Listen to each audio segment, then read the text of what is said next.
يا صباح الفل. دي وصفات سهلة جربتها الفترة اللي فاتت وعجبتني جدا جدا. سريعة وبسيطة وكمان في منها حاجات كتير صحية. فلو جربتوا حاجة واحدة بس لو نفسكم في حاجة مسكرة هتعجبكم جدا ان شاء الله.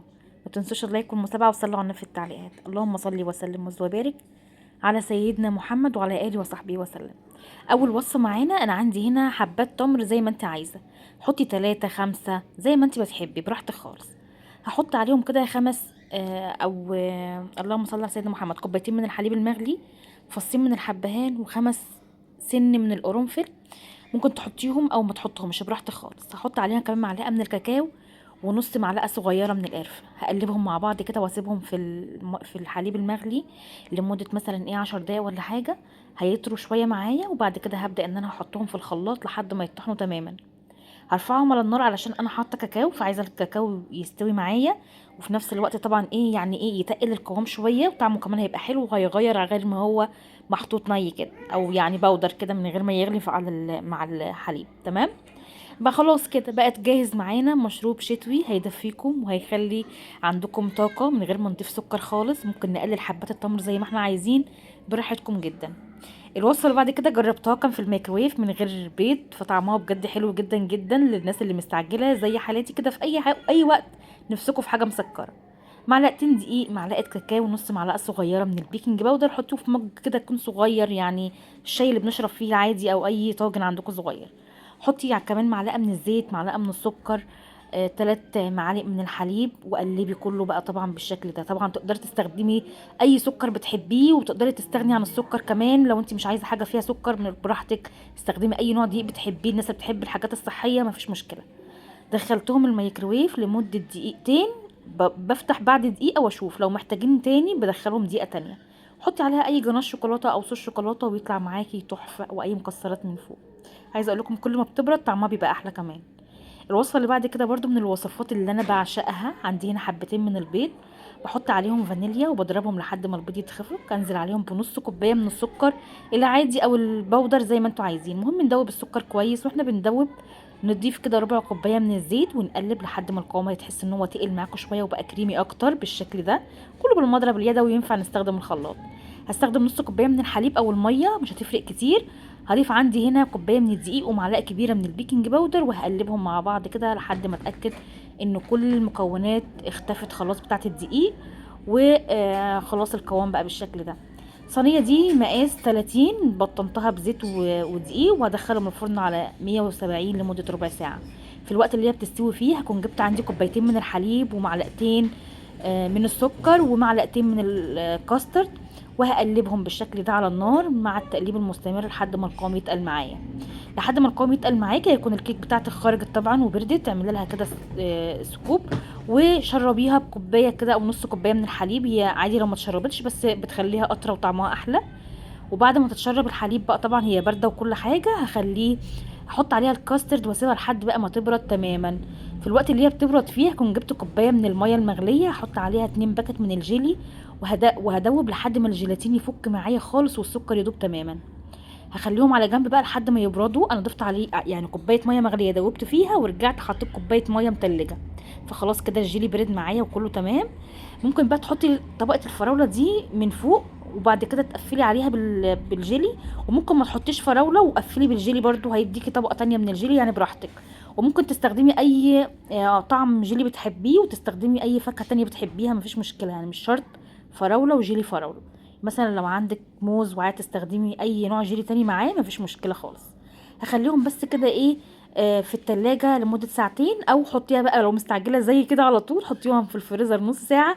هتلاقيها خلاص بقت جاهزة معاكي ومش تلحق كمان تتجمد او يعني الجيلي بس هيمسك وخلاص كده هي جاهزة تاكليها في اي وقت. خلاص بقت معاكي جاهزة. عايزه اقول لكم من ألذ الحاجات اللي انا بحبها جدا واللي بجد بينبسطوا بيها. وممكن تستخدمي بدل طبقه الكاسترد دي كريم شانتيه تفكيه وتستخدميه عادي هيبقى برضو حلو جدا جدا. ساعات كتير بعمله كده. بس لما بعمله كده بعمل معاه كيك اسفنجي بيبقى تحفه. بيبقى هش اكتر مع الكريم شانتيه فبيبقى لايق اكتر. الكيك دي شويه عامله زي كيكه الفانيليا اللي بنعملها كل يوم. فبتبقى لايقه قوي مع طبقه الكاسترد ومع الجيلي والفراوله ومزازه الفراوله بيبقى طعمها خطير. دي حاجات كده. وانا بقولها لكم اكتبوا لي في التعليقات انتوا بتحبوا الوصفات اللي هي في فرن من غير فرن بارده سريعه. الحاجات اللي انتوا بتحبوها ايه السريعه اللي بتحتاجوها يوميا، او بتبقوا مش مكسلين انتوا تعملوها، علشان ان شاء الله نعمل سلسله حلقات الفتره الجايه. الحاجات دي انا كنت بعملها علشان طبعا عندنا امتحانات ثانوي وعندنا امتحانات الولاد، فنفعتني جدا جدا ان انا ما اكونش يعني اعمل حاجات تاخد وقت. تعالوا بقى لما نكون محتارين وعايزين نعمل مشروب ومش عندنا في البيت نعمل ايه. فانا هعمل بودره الكافي ميكس بمعلقه واحده بس علشان نقدر كلنا نعملها في البيت ونجرب الطعم هيطلع زي بتاع بره ولا لا. انا عملت معلقه واحده بس من الاربع مكونات اللي احنا هنستخدمها علشان كلكم تقدروا تجربوها وتقولوا رايكم فيها. انا عندي هنا اي بن بتحبوه تستخدموه بتحبوا طعمه استخدموا منه معلقه، وحطوا عليه معلقه من السكر البودره، معلقه من الحليب البودره، ومعلقه من الكريم شانتيه. وبس كده. تقدروا طبعا لو تستخدموا سكر عادي مفيش مشكله، طحنوه في مطحنه التوابل وقلبوه مع بعض بالشكل ده. لو في اي تكتلات بس هتفكوها. ولو نفسكم بقى تعملوه بطعم مثلا البندق تقدروا تحطوا عليه نكهه البندق، مفيش اي مشكله خالص. يعني لو هتعملوا كميه انتوا الاول جربوا اللي هي المعلقه الواحده دي، وبعد كده طبعا ان شاء الله انا متاكده ان هي هتعجبكم جدا. اغلي بقى عندك هنا حليب او اغلي ميه، لان احنا حاطين حليب بودره فممكن تستخدمي معلقه حليب بودره معاهم تانية يعني في الكوبايه لوحدها. وبعد كده تبداي تحطي 3 معالق ايه ده كده ايه صغيرين من البودر اللي احنا لسه عاملينه ده، وحطي عليه بقى ميه مغليه او حطي حليب او ميه مع معلقه حليب بودره، وهيطلع معاكي ألذ مشروب كافي ميكس سريع. لو انت ما عندكيش في البيت او تقدري تعمليه في البيت لاي حاجه، لو انت بتحبي تعملي اصلا الحاجات في البيت هتقلبيها. بصوا حتى الرغوه بتاعته من فوق نكهتها وطعمها حلو جدا جدا. وخلاص كده احنا عملنا كده بودرة كافي ميكس في البيت سهلة وسريعة، وبمعلقة واحدة بس تقدري تعملي معلقة واحدة من كل لون تقدري تعملي 3 أكواب من المشروب ده. جربوه ان شاء الله يعجبكم. الوصفة بقى اللي جاية دي بصوا خطيرة يا بنات، من غير دقيق ولا بيض ولا أي حاجة هنقدر نعمل سناكس تحفة الولاد هيحبوه جدا جدا. وكمان هقولك على شوية حاجات كده تقدري تضيفيها. وكمان لو عندك كبه تقدري تستخدميه. طب لو ما عندكيش كبه هقولك على وصفه بديله ليه، نفس تقريبا المكونات او اختلاف حاجات بسيطه قوي وهيطلع طعمها بجد خرافه. في الكبه عندي هنا كوبايه من السوداني ده متحمص بس مش مملح، هضيفه كده في الكبه. وعليه هنا كوبايه من التمر اللي هو الطري يا بنات، ما يكونش ناشف علشان يتفرم معانا بمنتهى السهوله. طبعا احنا هنشيل النوى منه وهنضربه كده في الكبه لحد ما تحسي ان هو بقى كتله واحده. اول ما تحسي بقى ان هو كتله واحده تجيبي بقى عندك قالب او صينيه اي حاجه يعني، او حتى قوالب الكب كيك الصغيره لو انت عايزاها قطع منفصله، وابداي ان انت تضغطيهم كويس جدا. بصوا انا ضغطتهم في الصينيه دي وحطيت كيس تلاجة، وبعد كده هبدا ان انا هقطعها بمنتهى السهوله. طبعا انتوا عارفين القوالب زي بتاعه التلج كده، احنا لو حاطين مثلا كيس فيها او حاطينها ودهنينها دهنه زيت خفيفه قوي وتقدروا انتوا تضغطوها فيها فتطلع معاكم عارفين زي قوالب الشوكولاته كده، بيبقى طعمها برده حلو قوي وشكلها بيبقى ظريف. بس دي كده للناس اللي مثلا ما عندهاش قوالب زي او ما عندهاش خلق بقى بصراحه، كلها تحطها كده في صينيه واحده تفرديها بمنتهى السهوله، وتقدري بقى ايه تقطعيها التقطيعات اللي انا عاملاها دي اصغر اكبر زي ما انت عايزه. انا حسيتها كده ان هي عامله زي شوكولاته سنيكرز، يعني شكلها ظريف بالنسبه لي انا شخصيا، يعني ذوق شخصي شكلها المستطيل كده ظريف. انا كده قطعتها وكله تمام، هخليها بقى على جنب وهجيب بقى حوالي كده ايه 100 جرام من الشوكولاته.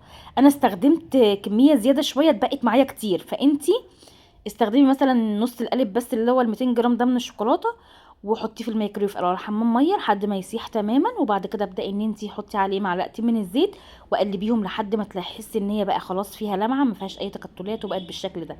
هتاخدي بقى بمساعده شوكه تحطي كده الواحده على الشوكه علشان تقدري ما تغطسهاش كلها مره واحده وما تقعش منك، لان هي برده لسه طريه شويه. بمنتهى السهوله تحطيها على الشوكه، وبالمعلقه التانية تبداي ان انت تحطي عليها من فوق، هتتغلف كلها من فوق ومن تحت وكل حاجه. وهتبقى كمان ما تاخدش كميه كبيره من الشوكولاته، تبقى متغلفه بس، وهتبقى خفيفه كمان في الطعم. طبعا تقدري تستخدمي شوكولاته دارك او اي نوع شوكولاته بتحبيه، شوكولاته بالحليب بيبقى طعمها برده تحفه جدا.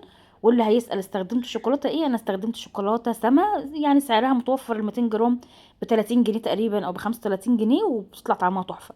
دي مش كل الكميه اللي انا عملتها، في صينيه تانية زيها كده او يعني اصغر منها شويه كام واحده يعني تانية، واتبقى معايا كمان شوكولاته كتير. وعايزه اقول لكم هاخد برده شويه كده في كيس تلاجة وهعمل عليها خطوط كده من فوق، ممكن نعملها خطوط بالشوكولاته البيضاء زي ما انتوا عايزين. انا عايزه اقول لكم دي احلى حاجه انا جربتها في كل الوصفات بتاعت النهارده. دي يعني دي من احلى الوصفات اللي انا جربتها وعايزاكم كلكم تجربوها. وصفه الفراوله برده وصفه حلوه جدا، الكافي ميكس عجبني و مش فاكره اول وصفه كانت ايه بصراحه، نسيت.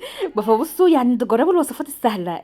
كيكه المج برضو هتعجبكم جدا جدا، خطيره يا بنات، متاخدش وقت خالص، وسهله كده للناس اللي هي تحب حاجه سريعه كده، تقوم في نص الليل تدور على حاجه سريعه. بص دي كل الكميه اللي طلعت معايا. لو ما عندكيش بقى كبه في البيت وعايزه تعملي كميه صغيره، هتعملي برضو الوصفه دي حلوه جميله وسريعه، وما تاخدش برضو وقت. كيس تلاجة في اي صينيه، حطي عليه التمر بعد ما تفتحيه بالشكل ده، اضغطي عليه بالنشابه او بكعب كوبايه، حطي عليه بقى كده ايه شويه طحينه من فوق، بتكسر السكر بتاع التمر وبتخلي طعمها حلو قوي. شويه مكسرات سوداني، كاجو، اي حاجه اي حاجه بتحبيها، رشه سمسم تدي قيمه غذائيه كده وطعمه برده ظريف. وبعد كده برده هتجيبي كام مكعب شوكولاته، تسيحيهم في الميكروويف، تقلبيهم، حطي عليهم زيت او ما تحطيش براحتك، حطي زيت عشان بيدي بس لمعه، ويا دوب كده ترشيهم فوقيه الحاجات الجميله دي، وباي حاجه كده، معلقه او اي حاجه سويها من فوق، وبس كده. 5 دقايق بالظبط خليها بره، او حطيها في التلاجة دقيقتين، يعني هتشد معاكي الشوكولاته وتطلع معاكي خطيره بجد، والله خطيره قوي. الوصفه اللي بعد كده برضو من الحاجات الظريفه قوي اللي الولاد برضو هم بيذاكروا كده بيحبوها. شويه كنافه، حطهم في الاير فراير يتحمصوا، او حمصيهم على البوتاجاز، او حطيهم في الفرن. هتطلعيهم بمنتهى السهوله، تبداي انت تفركيهم كده لحد ما يتفرفتوا معاكي، يبقى كده بالشكل ده. حطي عليهم شربات، يعني نص كوبايه شربات كده، قلبيهم مع بعض لحد ما يتغلفوا. سيحي برضو كام مكعب شوكولاته كده، هي الشوكولاته بقت اساسيه معانا، وكنت تستخدموا شوكولاته دارك الناس اللي عايزه حاجه صحيه، مفيش مشكله خالص. بعد كده بقى جيبي اي قالب موجود عندك، وابداي ان انت اي قطاعه او اي حاجه نعمل فيها زي شكل كده زي ما حضرتك شايفه باي حاجه، واضغطيهم كويس جدا عشان حاطين شربات فهيتضغطوا كويس قوي. وبعد كده ابداي ان انت حطي الشوكولاته من فوق، غلفيها كلها او حطي خطوط بس زي ما انت عايزه، حطي شويه مكسرات من فوق او استغني عنهم، وخلاص كده بقت شوكولاته بالكنافه خطيره يا بنات، تحفه. يا رب الوصفات تكون عجبتكم، واشوفكم على خير، وما اكونش رغيت كتير، وباي باي.